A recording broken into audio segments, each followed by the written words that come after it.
Hello, hi, welcome back to our class. Welcome all the competitive warriors and would-be teachers. So last session lo manam reproduction or pratyutpatti gurinchi discuss cheyadam jarigindi. So ee session lo vachesi kaumara dasha ante enti, పిల్లల్లో ఈ కౌమార దశలో ఎలాంటి మార్పులు వస్తాయో దానికి సంబంధించినటువంటి అంశాన్ని ఒకసారి డిస్కస్ చేయబోతున్నాము. So let us see that. So ఇది వచ్చేసి ఈ యొక్క టాపిక్ వచ్చేసి మనకి ఏంటంటే కౌమార దశ. సో అడోలసెంట్ ఏజ్, అడోలసెన్స్ అని కూడా అనొచ్చు. సో కౌమార దశ. సో మరి కౌమార దశ అనే వర్డ్ ఏదైతే ఉందో దట్ ఈజ్ అడోలసెన్స్. సో మరి ఎక్కడి నుండి వచ్చింది అడోలసెన్స్ అని చూసినట్లయితే, అడోలసెన్స్ అనే వర్డ్ అడోలసెర్ అనేటువంటి లాటిన్ వర్డ్ నుండి వచ్చింది. అడోలసెర్, అడోలసెర్ అనేటువంటిది ఇది లాటిన్ వర్డ్ ఇది. సో దీని యొక్క మీనింగ్ ఏంటంటే so grow to mature, grow to mature అంటే పరిపక్వ దశకు రావడము అని అర్థం అనమాట. అడోలసెంట్ అనేటువంటి వర్డ్ అడోలసిర్ అనేటువంటి లాటిన్ వర్డ్ నుండి వచ్చింది. దీని యొక్క మీనింగ్ ఏంటంటే గ్రో టు మ్యాచ్యూర్. సో అంటే పరిపక్వ దశకు రావడం అని అర్థం.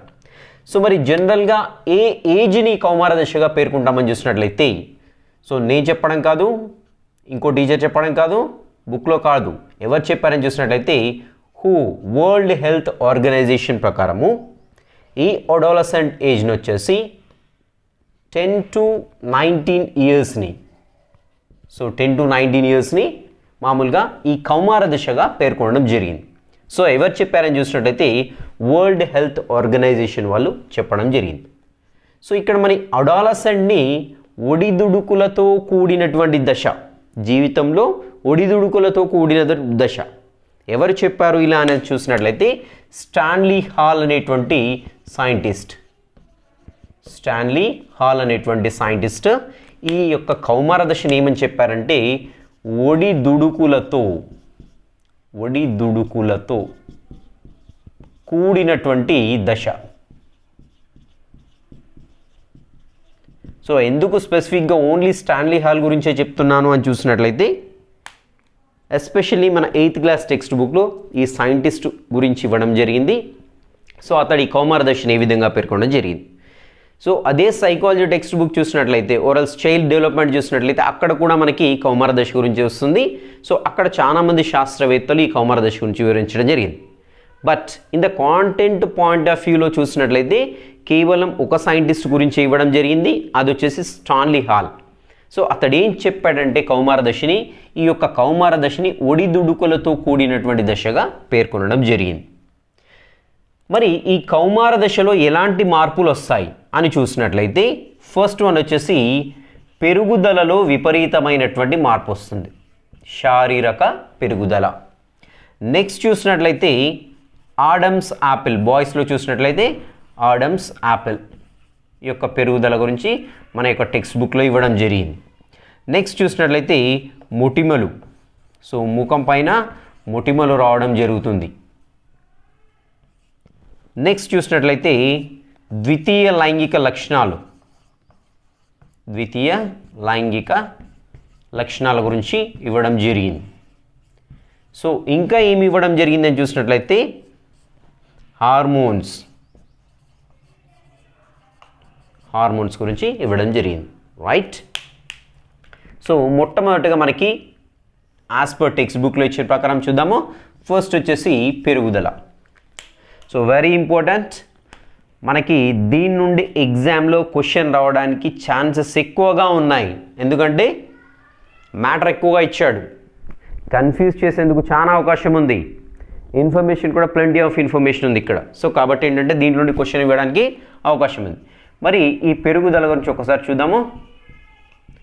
సో ఈ పెరుగుదల అనేది మనకి తెలిసింది అందరికీ దేని నుండి ప్రభావితం చేయబడుతుందని చూసినట్లయితే హార్మోన్ చేత ఈ పెరుగుదల అనేది ఉంటుంది కౌమార దశలో. మరి ఏ హార్మోన్ ఎక్కడి నుండి విడుదలవుతుందంటే గ్రోత్ హార్మోన్, పెరుగుదల హార్మోన్ ఉంటుంది. సో మనందరికీ తెలిసిందే ఎక్కడి నుండి విడుదలవుతుంది, అది పిట్యూటరీ గ్లాండ్. పిట్యూటరీ గ్రంథి నుండి గ్రోత్ హార్మోన్ విడుదలవుతుంది. సో ఎస్పెషల్లీ కౌమార దశలో అధిక మోతాదులో విడుదలవుతుంది. సో మరి ఎంత విడుదలవుతుంది అనేది దేనిపైన డిపెండ్ అవుతుందంటే సో జెనెటిక్గా డిక్లేర్ చేయబడుతుంది.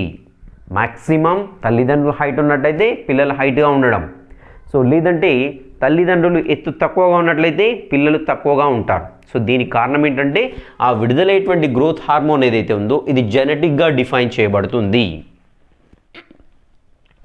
సో మరి పెరుగుదల ఎప్పటి వరకు ఏ ఏజ్ వరకు కొనసాగుతుందని చూసినట్లయితే ఇది బాయ్స్లో డిఫరెంట్గా ఉంటుంది, గర్ల్స్లో డిఫరెంట్గా ఉంటుంది. సో బాయ్స్లో చూసినట్లయితే మనకి ఈ పెరుగుదల అనేది 18 ఇయర్స్ వరకు కొనసాగుతుంది. బాయ్స్ 18 ఇయర్స్ వరకు పెరుగుతూ ఉంటారు. ఇన్ కేస్ ఆఫ్ గర్ల్స్ చూసినట్లయితే 17 ఇయర్స్ వరకు పెరుగుతారు. చూడండి, ఇంపార్టెంట్ పాయింట్ ఇది కూడా గుర్తుపెట్టుకోవాలి. సో గర్ల్స్ చూసినట్లయితే 17 ఇయర్స్ వరకు 100% పెరుగుతారు. బాయ్స్ చూసినట్లయితే 18 ఇయర్స్ వరకు 100% పెరగడం జరుగుతుంది. సో మరి పెరుగుదల రేటు ఏ ఏజ్లో ఎక్కువగా ఉంటుంది? పెరుగుదల యొక్క రేట్ అనేది ఏజ్లో ఎక్కువగా ఉంటుంది. చూద్దాం ఒకసారి. So in case of boys so పెరుగుదల రేట్ వచ్చేసి 14 ఇయర్స్ నుండి 15 ఇయర్స్ మధ్యలో ఎక్కువగా ఉంటుంది. ఎక్కువ అంటే ఎంత శాతం ఉంటుందని చూసినట్లయితే 7% ఉంటుంది. గర్ల్ అయినా సరే బాయ్ అయినా సరే వాళ్ళ ఏజ్లో ఏ ఏజ్లో పెరుగుదల రేటు ఎక్కువగా ఉంటుందని చూసినట్లయితే బాయ్స్లో 14 to 15 ఇయర్స్ మధ్యలో వాళ్ళ యొక్క పెరుగుదల రేట్ ఎంత ఉంటుంది? 7%గా ఉంటుంది. ఇన్ కేస్ ఆఫ్ గర్ల్స్లో చూసినట్లయితే 10 to 11 years, 11 to 12 years, 12 to 13 years.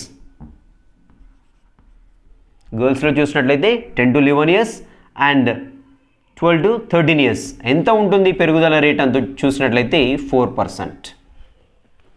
So గర్ల్స్లో పెరుగుదల రేట్ వచ్చేసి ఎక్కడ ఎక్కువగా ఉంటుందని చూసినట్లయితే మ్యాక్సిమం గ్రోత్ రేట్ వచ్చేసి 4% గర్ల్స్లో in case of girls. So ఏ ఏజ్లో అని చూసినట్లయితే 10 to 11 years and 12 to 13 years మధ్యలో 4% ఉంటుంది. Mind it. సో బాయ్స్లో అయితే 14 to 15 ఇయర్స్ 7% ఉంటుంది పెరుగుదల రేట్. ఇంకా మనకు స్పెసిఫిక్గా ఇవ్వడం జరిగింది ఏంటంటే 11 ఇయర్స్లో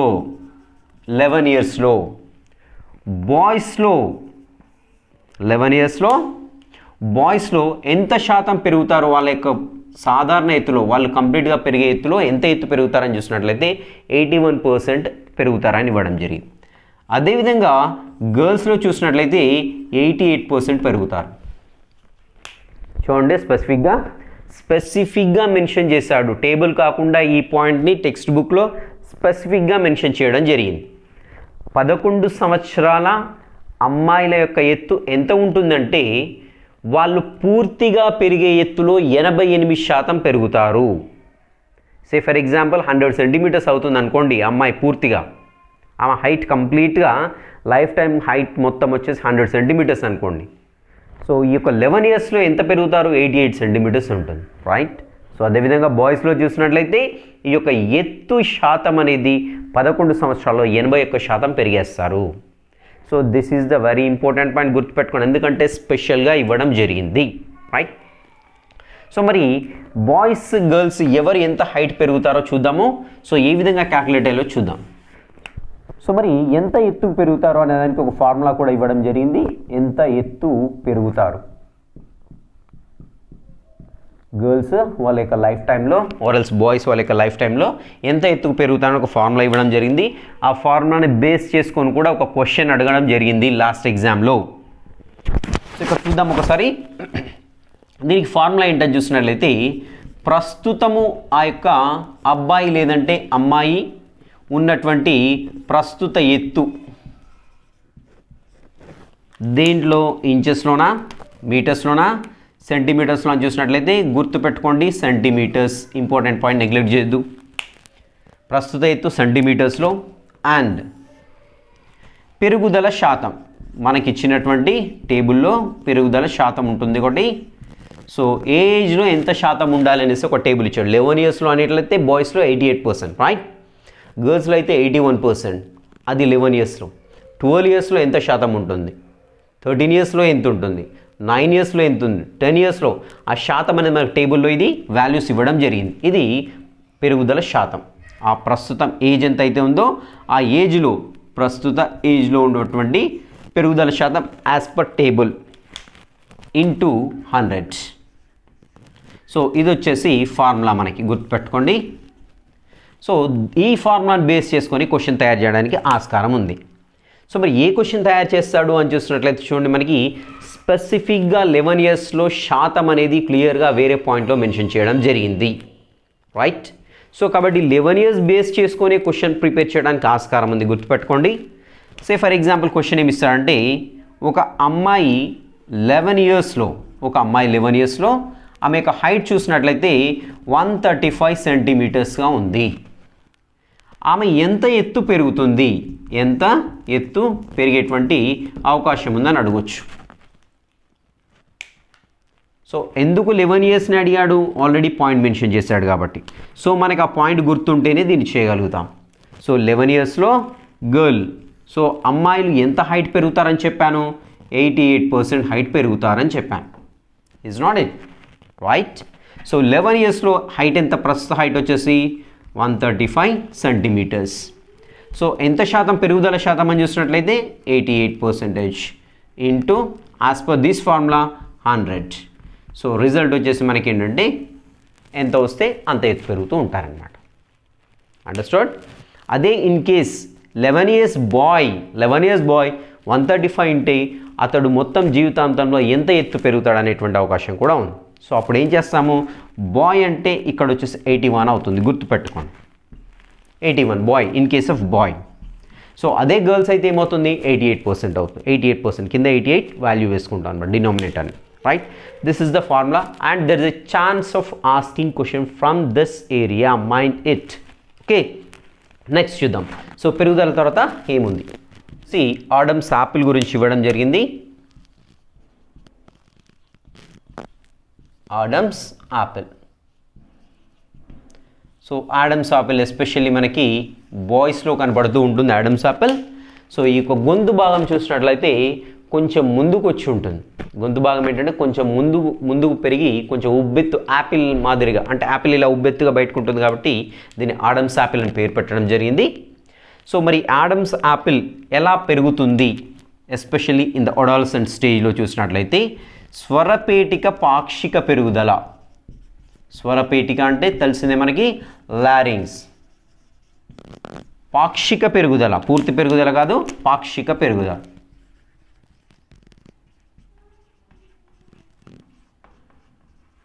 స్వరపేటిక యొక్క పాక్షిక పెరుగుదల ఈ ఆడమ్స్ యాపిల్ అనేది ఏర్పడుతుంది. మరి స్వరపేటికలో ఎన్ని ఎముకలు ఉంటాయని చూసినట్లయితే 9 ఎముకల చేత ఏర్పడుతుంది. ఈ ఎముకలు ఏ రకానికి చెందినవి అంటే మృదులాస్థి, గుర్తుపెట్టుకోండి. ఈ 9 ఎముకలు ఏవైతేనో ఆ ఎముకలన్నీ కూడా ఏంటంటే మృదులాస్థి చేత ఏర్పడతాయి. సో వీటిల్లో అన్నిటికంటే పెద్ద ఎముక ఏది అని చూసినట్లయితే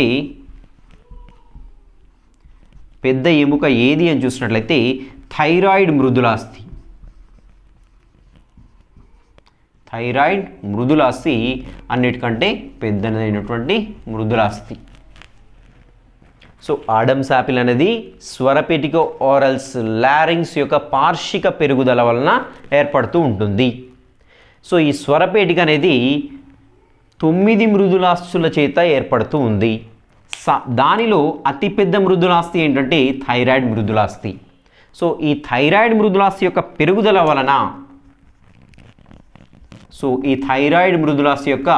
పెరుగుదల వలన మనకి ఏంటంటే ఈ యొక్క ఆడమ్స్ యాపిల్ అనేది ఏర్పడుతుంది. లాస్ట్ ఎగ్జామ్లో దీని నుండి క్వశ్చన్ వచ్చింది, టెట్ ఆర్ డిఎస్సిలో సంథింగ్ డెఫినెట్గా క్వశ్చన్ మాత్రం రావడం జరిగింది. సో దీనికి సంబంధించిన స్టేట్మెంట్ అని ఇవ్వడం జరిగింది. సో దీనిలో సరి అయినది కానిది అని అడగడం జరిగింది, గుర్తుపెట్టుకోండి. సో కాబట్టి each and every point observe చేయాల్సిందే, రైట్. సో పెద్ద ఎముక ఇది థైరాయిడ్ మృదులాస్థి. దీని యొక్క పెరుగుదల మనకి ఏంటంటే ఆడమ్స్ యాపిల్. స్వరపేటి యొక్క పాక్షిక పెరుగుదల పాక్షిక అంటే ఏదో కొంత భాగం మాత్రమే పెరుగుతుంది. ఆ భాగం ఏంటి, పెరిగేటువంటి కొంత భాగం ఏంటి అని చూసినట్లయితే థైరాయిడ్ మృదులాస్థి, రైట్. సో మరి దీనివల్ల ఏమవుతుంది అంటే అబ్బాయిల్లో చూసినట్లయితే గొంతు బొంగురుగా మారుతుంది. సో హార్ష్గా మారుతూ ఉంటుంది. సో ఎందుకు మారుతుంది అని చూసినట్లయితే ఈ లారింగ్స్లో ఉండేటువంటి కండరాలు, లారింగ్స్లో ఉండేటువంటి స్వరపేటికలో ఉండేటువంటి కండరాలు మాత్రమే అన్నాడు, స్వరతంత్రులు అనలేదు. గుర్తుపెట్టుకోండి, స్వరపేటికలో ఉండేటువంటి కండరాలు ఏమవుతాయంట, మందంగా మారుతాయి. సే ఫర్ ఎగ్జాంపుల్ ఇది స్వరపేటికలో ఉండే కండరం అనుకుందాం. సో ఇవేమయ్యాయి, మందంగా మారాయి, మందంగా మారాయి. స్వరపేటిక కండరాలు ఏ విధంగా మారాయి, మందంగా. నెక్స్ట్ ఇంకా ఏ విధంగా మారాయంటే వదులుగా. సో లూజ్ అయ్యాయి, సో ఇలా వదులుగా కూడా మారాయి. సో మామూలుగా స్టిఫ్గా లేకుండా ఏంటంటే ఈ స్వరపేటికలో ఉండేటువంటి కండరాలు అనేవి మందంగా మారాయి, అదేవిధంగా వదులుగా అయ్యాయి. సో ఫలితంగా ఏమవుతుందని చూసినట్లయితే గొంతు అనేది బొంగురుగా మారుతుంది అబ్బాయిల్లో. సో మరి వీళ్ళు పెద్దగా అయ్యాక అంటే కంప్లీట్గా పెద్దగా మారాక ఈ యొక్క బొంగురు అనేది పోయి ఏ విధంగా మారుతుందని చూసినట్లయితే కంఠం గంభీరంగా ఉంటుంది. సో ఎందుకంటే ఈ యొక్క మజిల్స్ ఏవైతే ఉన్నాయో, స్వరపేటికలు ఉండే మజిల్స్ ఏవైతే అవి స్టిఫ్గా మారడంతో ఏంటంటే గంభీరంగా ఉంటుంది, అదేవిధంగా వాయిస్ అనేది స్పష్టంగా కూడా ఉంటుంది. అదే పెద్దవాళ్ళ మగవాళ్ళ చూసినట్లయితే ఈ యొక్క గొంతు అనేది గంభీరంగా మారుతుంది. అదే అడాల్సెంట్ స్టేజ్లో చూసినట్లయితే దీన్ని ఏమంటాం, బొంగురుగా అంటాం. సో ఇక్కడికి వచ్చేసరికి అలా గంభీరంగా స్పష్టంగా ఉంటుంది. అంటే ఇక్కడ స్పష్టంగా ఉండదు, గంభీరంగా ఉండకుండా బొంగురుగా ఉంటుంది అనమాట. ఎందుకు ఇక్కడ ఈ యొక్క స్వరపేటికలో ఉండేటువంటి కండరాలు వదులుగా మారుతాయి, మందంగా అవుతాయి. ఫలితంగా ఈ యొక్క గొంతు అనేది బొంగురుగా మారుతుంది, అదేవిధంగా అస్పష్టంగా ఉంటుంది. సో ఇది వచ్చేసి మనకి బుక్లో ఇచ్చినటువంటి Adam's apple, right? Especially in case of male kids. So అబ్బాయిల్లో ఈ విధంగా ఉంటుంది, రైట్? నెక్స్ట్ వచ్చేసి మొటిమలు. సో పింపుల్స్ అంటాము. సో మొటిమలు ఎందుకు ఉంటాయని చూసినట్లయితే హార్మోన్స్ ప్రభావం వలన, అబ్బాయిలైనా కావచ్చు అమ్మాయిలైనా కావచ్చు, హార్మోన్స్ ప్రభావం వల్ల చర్మంలో ఉండేటువంటి స్వేద గ్రంథులు, స్వెట్ గ్లాండ్స్ అండ్ తైల గ్రంథులు, oil glands or sebaceous glands అంటాం. ఏంటి తైల గ్రంథుల్ని oil glands or sebaceous glands అంటాము, స్వేద గ్రంథుల్ని స్వెట్ గ్లాండ్స్ అంటాం. Both are present in the endodermis, అంతఃచర్మంలో ఉంటాయి. సో ఇవేమవుతాయని చూసినట్లయితే ఈ అడాలసెంట్ స్టేజ్కి రాగానే యాక్టివేట్ అయిపోతాయి. సో యాక్టివేట్ కాగానే ఏమవుతుంది, ఎక్కువ చెమట పడుతుంది, ఎక్కువ ఆయిల్ లైక్ సబ్స్టాన్స్ అనేది స్కిన్ పైకి వచ్చేస్తూ ఉంటుంది. ఫలితంగా ఏమవుతుంది, డస్ట్ పట్టేసుకుంటూ ఉంటుంది, బ్యాక్టీరియాలు అతుక్కుంటాయి. సో ఫలితంగా మనకి చర్మం అనేది ఇన్ఫెక్ట్ కావడం జరుగుతుంది. సో మొటిమలు ఏర్పడతాయి. సో మరి మొటిమలు ఏర్పడితే ఏం చేయాలి అని చూసినట్లయితే నేను కీ పాయింట్స్ మాత్రమే చెప్తున్నాను. గోరువెచ్చని నీటితో కడుక్కోవాలి, గోరువెచ్చని నీటితో ముఖాన్ని కడుక్కోవాల్సి ఉంటుంది. సో ఇంకా ఏం చేయాలని చూసినట్లయితే ఇంపార్టెంట్ పాయింట్, తక్కువ క్షార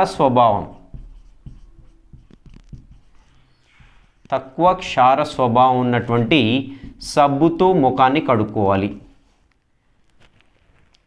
so it should be in the alkaline nature and it has a లో కెపాసిటీ. సో సోప్ ఎలా ఉండాలి, క్షార స్వభావం కలిగి ఉండాలి, రైట్? సో తక్కువ క్షార స్వభావాన్ని కలిగి ఉండాలి, అలాంటి సోప్ని మాత్రమే యూజ్ చేయాలి. సో ఇవి 2 పాయింట్లు కీ పాయింట్స్ అని మెన్షన్ చేయడం జరిగింది. ఎందుకంటే మొటిమల నుంచి పిల్లలు ఎలాంటి జాగ్రత్తలు తీసుకోవాలనేది ఇవ్వడం జరిగింది. ఒక 4 or 5 పాయింట్స్ ఇవ్వడం జరిగింది. సో దాంట్లో నుంచి ఏదైనా ఒకదాన్ని తప్పుగా చేసి క్రింది వాటిలో తప్పుగా ఉన్నదాన్ని గుర్తించండి అనడానికి అవకాశం ఉంది, రైట్? సో దాంట్లో కీ పాయింట్ వచ్చేసి తక్కువ క్షార స్వభావం ఉన్న సబ్బుతో ముఖాన్ని కడుక్కోవాల్సి ఉంటుంది, రైట్? సో ఇది వచ్చేసి మొటిమల గురించి.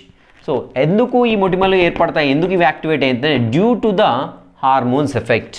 హార్మోన్స్ ప్రభావం వల్ల ఇక్కడ మనకి ఇలా జరుగుతూ ఉంటుంది.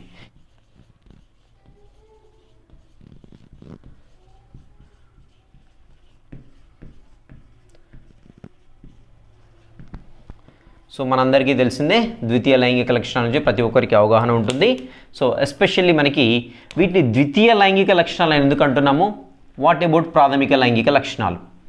So what are the primary sexual characters?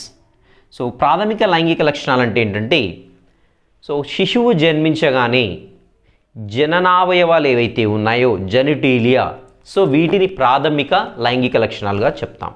So శిశువు పుట్టగానే ఏ అవయవాలనైతే చూసి మనము ఆడ మగ అని నిర్ధారణ చేసుకుంటామో వాటిని ప్రాథమిక లైంగిక లక్షణాలుగా చెప్పుకుంటాము.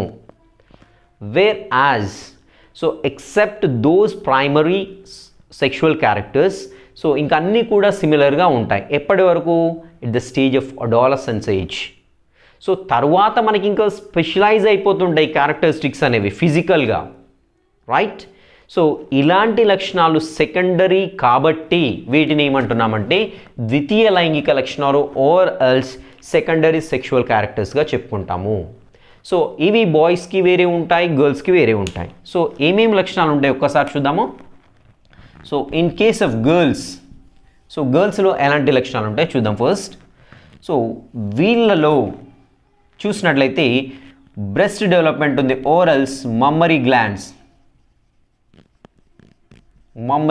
యొక్క అభివృద్ధి. సో బ్రెస్ట్ డెవలప్మెంట్, సో మనందరికీ తెలిసిందే. సో సాధారణంగా పుట్టబోయేటువంటి శిశువుకి క్షీర గ్రంథుల నుండి క్షీరం ఉత్పత్తి కావాలి కాబట్టి సో వాళ్ళలో ఏంటంటే చూసినట్లయితే మనకి ఈ యొక్క వక్షోజాలు లేదంటే బ్రెస్ట్ డెవలప్మెంట్కి సంబంధించిన మమ్మరీ గ్లాండ్స్ అనేవి అభివృద్ధి చెందడం జరుగుతుంది. So it's a natural mechanism which is created by the great God, right? And thing next one వచ్చేసి పెల్విక్ బోన్, అంటే ఈ యొక్క కటి ఎముకలు, శ్రోణి ఎముకలు అంటాము. శ్రోణి వలయం యొక్క ఎముకలు. సో ఓరల్స్ ఇంగ్లీష్లో అయితే పెల్విక్ బోన్స్, పెల్విక్ గిడిల్ అంటాము. సో ఈ పెల్విక్ బోన్స్ అనేవి పెరుగుతాయి. ఫలితంగా ఆడవాళ్ళలో ఏంటంటే నడుము యొక్క క్రింది భాగము వెడల్పుగా అవుతూ ఉంటుంది. సో ఎందుకు వెడల్పుగా అవుతుందని చూసినట్లయితే ఈ యొక్క పెల్విక్ గిడిల్ ఓరల్స్ శ్రోణి మేకలు అంటాము. ఈ నడుము యొక్క భాగంలో ఉన్నటువంటి ఈ ఎముకలు రౌండ్గా ఉంటాయి. సో ఆ ఎముకలను ఏమంటామంటే పెల్విక్ గిడిల్గా చెప్పుకుంటాం. సో ఇవి వెడల్పుగా మారడం వల్ల నడుము భాగం తక్కువ అనిపిస్తుంది, పెల్విక్ ఏరియా అనేది ఎక్కువ అవుతుంది. ఇది కూడా గాడ్ క్రియేషనే. ఎందుకు పెల్విక్ బోన్స్ ఎందుకు వెడల్పుగా మారాలంటే సో 9 నెలలు ఆ తల్లి శిశువును మోసిన తర్వాత డెలివర్ కావాలంటే బోన్స్ మధ్యలో గ్యాప్ ఎక్కువగా ఉండాలి. సో అలా గ్యాప్ ఎక్కువగా ఉన్నప్పుడు డెలివర్ అవుతుంది బేబీ అనేది. సో అలా డెలివర్ ఈజీగా కావడానికి ఈ యొక్క పెల్విక్ బోన్స్ అనేవి అభివృద్ధి చెందడం జరుగుతుంది, రైట్?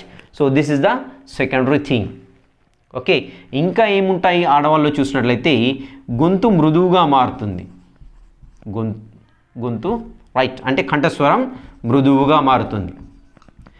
సో బాయ్స్లో చూసినట్లయితే హార్ష్గా మారుతుంది కదా. సో అమ్మాయిలో చూసినట్లయితే సన్నగా మృదువుగా మారుతూ ఉంటుంది. సో ఇంకా చూసినట్లయితే ఇంకా ఏముంటుందని చూసినట్లయితే ఎస్పెషల్లీ గర్ల్స్లో 10 to 12 years మధ్యన ఈ యొక్క ఇంటర్నల్ జెనిటీలియా అండ్ ఎక్స్టర్నల్ జెనిటీలియా కూడా అభివృద్ధి చెందుతాయి. అంటే ప్రత్యుత్పత్తి అవయవాల యొక్క అభివృద్ధి ఎస్పెషల్లీ గర్ల్స్లో వచ్చేసి 10 to 12 years మధ్యలో జరుగుతూ ఉంటుంది. సో ఏంటి ప్రత్యుత్పత్తి అవయవాల యొక్క అభివృద్ధి అని చూసినట్లయితే మనందరికీ తెలిసిందే. సో లోపల ఉండేటువంటి యూటరస్ గర్భాశయము, అదేవిధంగా fallopian tubes and then ovaries కూడా అభివృద్ధి చెందడం జరుగుతుంది. సో ఫలితంగా ఏంటంటే మనకి రజస్వల స్టార్ట్ అవుతుంది, అంటే మొదటి ఋతుచక్రం. సో మొదటి ఋతుచక్రం అనేది స్టార్ట్ అవుతుంది, మొదటి ఋతుచక్రం. దీన్ని మెనార్క్ అంటాం, గుర్తుపెట్టుకోండి, important bits point of view, right? Menarche అంటాం,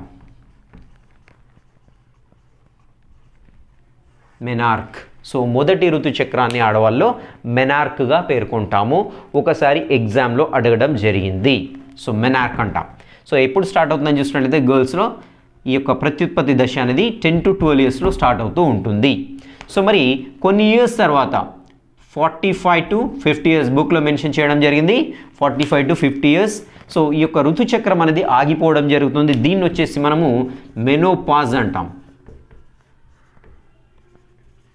మెనోపాజ్గా చెప్పుకుంటూ ఉంటాం. సో మెనోపాజ్లో ఏమవుతుందంటే ఈ యొక్క ఏజ్లో it may different, it may vary from person to person. So ఈ ఏజ్లో మనకి ఈ యొక్క ఋతుచక్రం అనేది ఆగిపోవడానికి ఆస్కారం ఉంది. దీన్ని ఏమంటామంటే మెనోపాజ్. మెనో అంటే మెన్స్ట్రువల్ సైకిల్, పాజ్ అంటే ఆగిపోవడం, PAUSE పాజ్ అంటే ఆగిపోవడం, కాబట్టి దీనికి మెనోపాజ్ అనేటువంటి వర్డ్ ఇవ్వడం జరిగింది. సో ఇలాంటి లక్షణాలు ఏంటంటే అమ్మాయిల్లో కనపడతాయి. And we know that hair growth ఉంటుంది, పెల్విక్ రీజియన్లో ఉంటుంది, రైట్, ప్యూబిక్ రీజియన్లో ఉంటుంది, అండర్ ఆర్మ్స్ రీజియన్లో మనకి ఏంటంటే ఈ హెయిర్ గ్రోత్ అని ఉంటుంది. These are the very common characters in the girls and boys. Okay, so growth of the hair, okay, under arms as well as in the pubic రీజియన్లో hair ఉంటుంది. So అదనేది common in girls and boys. So గర్ల్స్లో చూసినట్లయితే మళ్ళీ ఒకసారి చూద్దాం. Mammary glands develop అవుతాయి, pelvic girdle అనేది డెవలప్ అవుతుంది, వెడల్పుగా అవుతుంది. సో గొంతు అనేది మృదువుగా మారుతుంది. అండ్ 10 to 12 ఇయర్స్లో మొదటి ఋతుచక్రం స్టార్ట్ అవుతుంది, దీన్ని మెనార్క్ అంటాము. నెక్స్ట్ 45 to 50 ఇయర్స్లో అది స్టాప్ అయిపోతుంది, దీన్ని మెనోపాజ్ అంటాం. Okay, so these are the secondary sexual characters in the girls. So బాయ్స్లో చూసినట్లయితే ఏమి యొక్క ఈ లక్షణాలు, ద్వితీయ లక్షణాలు ఉంటాయని చూసినట్లయితే, సో ఆల్రెడీ చెప్పాను ఆడమ్స్ యాపిల్ పెరుగుదల, ఆడమ్స్ యాపిల్ యొక్క పెరుగుదల, రైట్. అండ్ సో మనకి ఈ యొక్క బోన్స్ అండ్ మజిల్స్ పెరుగుతూ ఉంటాయి. అండ్ ఆడమ్స్ యాపిల్ పెరుగుదల వల్ల ఏమవుతుంది, గొంతు అనేది బొంగురుగా మారుతుందని చెప్పాను, గొంతు బొంగురుగా మారుతూ ఉంది. సో ఇంకా బాయ్స్లో ఏం లక్షణాలు వస్తాయని చూసినట్లయితే హెయిర్ గ్రోత్ ఆల్రెడీ చెప్పాను, this is the common character in the boys and girls. So pubic రీజియన్లో హెయిర్ ఉంటుంది. అండ్ అండర్ ఆర్మ్స్ రీజియన్లో ఈ యొక్క హెయిర్ గ్రోత్ అనేది ఉంటుంది. So these are the secondary sexual character especially present in the boys. So ఇంకా చూసినట్లయితే ఈ యొక్క టెస్టిస్ యొక్క సైజ్ పెరుగుతూ ఉంటుంది, అండ్ పెనిస్ యొక్క సైజ్ కూడా పెరుగుతూ ఉంటుంది. సో అండ్ లోపల ఉండేటువంటి ఈ ప్రోస్టేట్ గ్లాండ్ ఏదైతే ఉందో, ప్రోస్టేట్ గ్లాండ్ కావచ్చు, ఇవన్నీ కూడా పెరుగుతూ ఉంటాయి సైజ్. అంటే చూడండి, external genitalia as well as development in the internal genitalia. So internal genital పార్ట్స్లో, ఎక్స్టర్నల్ జెనిటల్ పార్ట్లో ఈ చేంజ్ అనేది వెరీ క్లియర్గా కనపడుతుంది, even boys and in the even girls. So these are all the secondary sexual characters we can see in the boys and girls, right?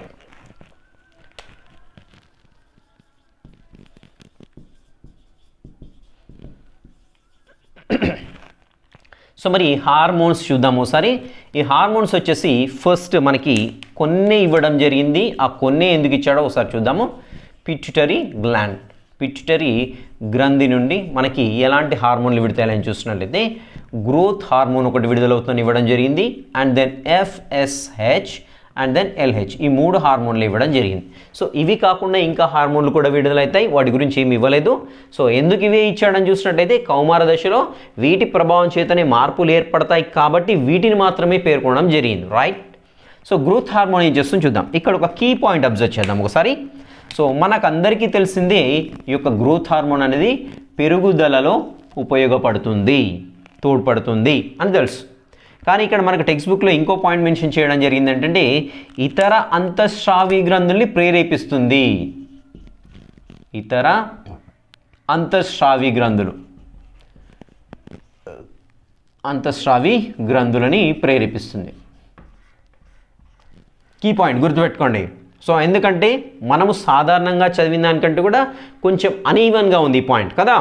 So ఇంతవరకు మనకు తెలిసిందండి growth hormone అనేది కేవలం పెరుగుదలలో ఉపయోగపడుతుందని తెలిసింది, కానీ ఇక్కడ ఇతర అంతఃస్రావి గ్రంథుల్ని కూడా ప్రేరేపిస్తుంది అని ఒక పాయింట్ ఇవ్వడం జరిగింది, గుర్తుపెట్టుకోండి, రైట్.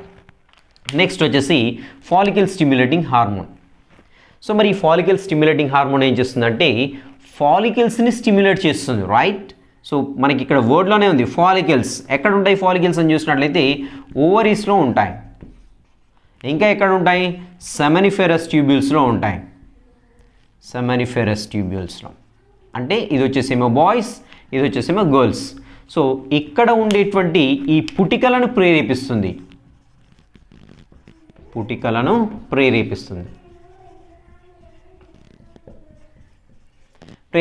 అంటే ఎస్పెషల్ ఏంటంటే ఈ పుటికల్ని ప్రేరేపించేసి అండం యొక్క అభివృద్ధిలో ఉపయోగపడుతుంది, అండం యొక్క అభివృద్ధి గుర్తుపెట్టుకోండి.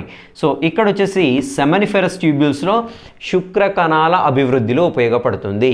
అంటే FSH అనేది కేవలం ఆడవాళ్ళ కాదు, even it is secreted in the boys also. గుర్తుపెట్టుకోండి.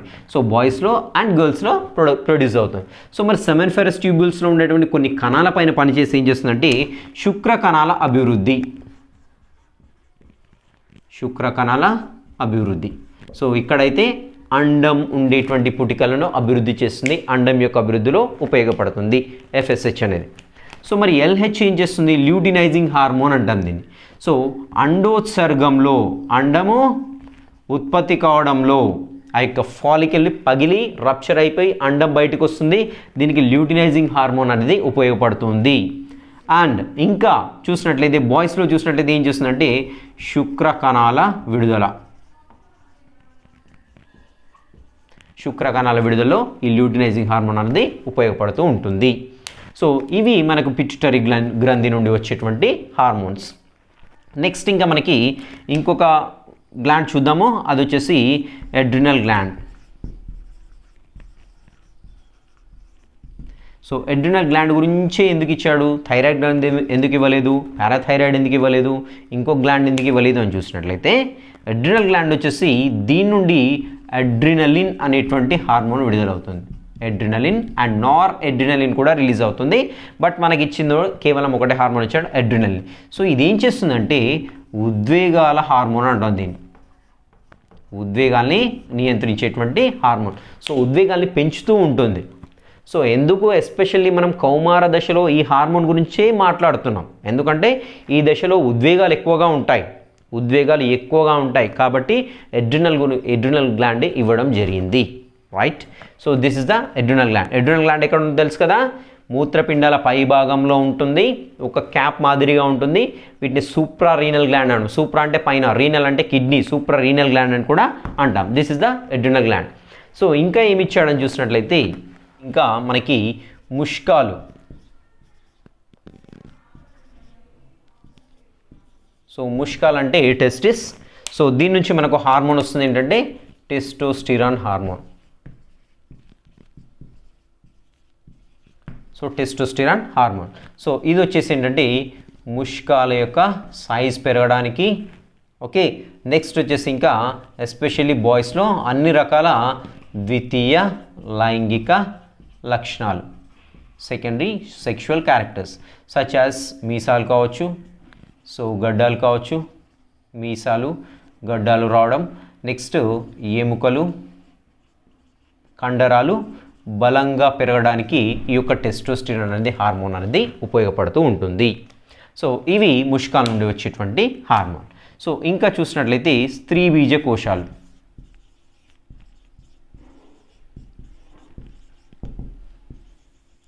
సో స్త్రీ బీజ కోశాల నుండి ఏమేమి హార్మోన్లు వస్తాయని చూసినట్లయితే మనకి ఈస్ట్రోజన్,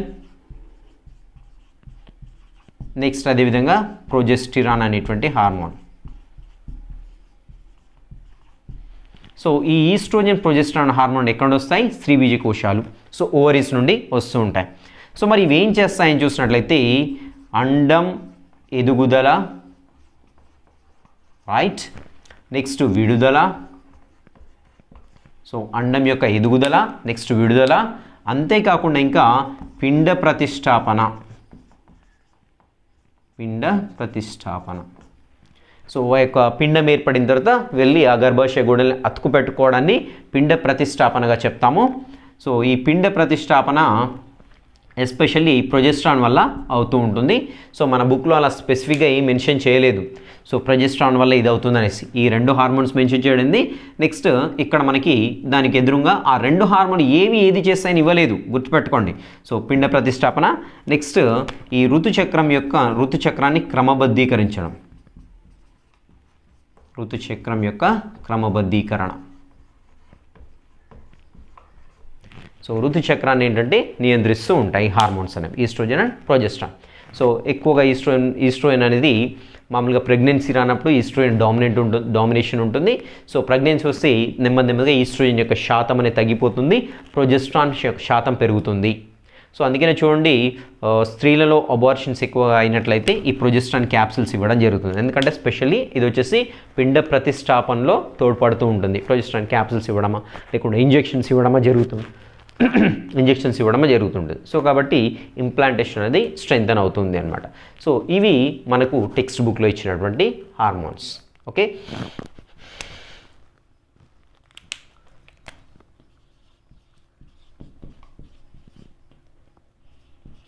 సో మరి ఈ అడాలసెంట్ ఏజ్లో మరి ఈ యొక్క పిల్లలు మానసికంగా ఏ విధంగా ఉంటారో చూద్దాము. సో వీళ్ళు చాలా ఒత్తిడితో ఉంటారు, రైట్. సో త్వరగా నిర్ణయాలు తీసుకుంటారు,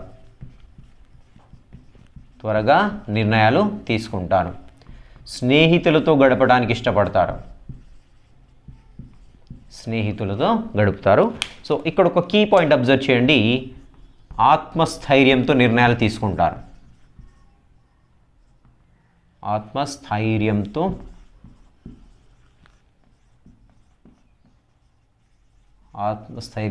నిర్ణయాలు తీసుకుంటారు. సో మామూలుగా ఈ స్టేజ్లో ఏంటంటే మనకు ఈ పాయింట్ని ఎందుకు రెడ్ పెన్తో రాస్తానంటే కన్ఫ్యూజ్ చేయడానికి ఛాన్స్ ఉంది. సో ఆత్మస్థైర్యం కూడా తక్కువగా ఉంటుంది అని అనుకుంటాం మనం, ఎందుకంటే ఉద్వేగాలతో ఉంటారు ఈ స్టేజ్లో. సో కాబట్టి ఈ ఆత్మస్థైర్యం తక్కువగా ఉంటాం అనుకుంటారు, కానీ ఈ ఏజ్లోనే వాళ్ళకి సెల్ఫ్ కాన్ఫిడెన్స్ లెవెల్స్ అనేవి ఎక్కువగా ఉంటాయని టెక్స్ట్ బుక్లో ఇవ్వడం జరిగింది. గుర్తుపెట్టుకోండి ఈ పాయింట్, ఆత్మస్థైర్యంతో నిర్ణయాలు తీసుకుంటారు. ఇంకా చూసినట్లయితే అద్దం ముందు ఎక్కువసేపు ఉంటారు, అద్దం ముందు ఎక్కువ సమయాన్ని గడపడానికి ఇష్టపడతారు. సో నెక్స్ట్ వచ్చేసి తల్లిదండ్రుల మాటలు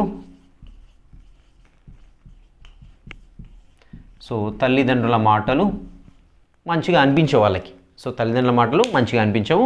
సో ఇలాంటివన్నీ కూడా మనకి నెక్స్ట్ ఇంకా మనకి చూసినట్లయితే కుంగుబాటు ఉంటుంది, నెక్స్ట్ ఒత్తిడాలను రాయడం జరిగింది ఇక్కడ. సో కుంగుబాటు, ఒత్తిడి, సో కన్ఫ్యూజన్ స్టేట్లో ఉండడం, సందిగ్ధ దశలో ఉండడం, సంఘర్షణకు లోను కావడం, ఇలాంటివన్నీ కూడా మనకి స్టేజ్లో కనపడతాయి. కానీ ఇక్కడ చూసినట్లయితే పిల్లలు ఈ స్టేజ్లో మనకి ఆత్మస్థైర్యంతో ఉంటారంట. గుర్తుపెట్టుకోండి, ఈ పాయింట్ స్పెసిఫిక్గా గుర్తుపెట్టుకోండి, రైట్. సో మానసికంగా ఈ రకంగా ఉండడం జరుగుతుంది. సో ఇది వచ్చేసి మనకి కంప్లీట్గా ఈ యొక్క కౌమార దశ. సో కౌమార దశలో ఇంకొక పాయింట్ మెన్షన్ చేయడం జరిగింది.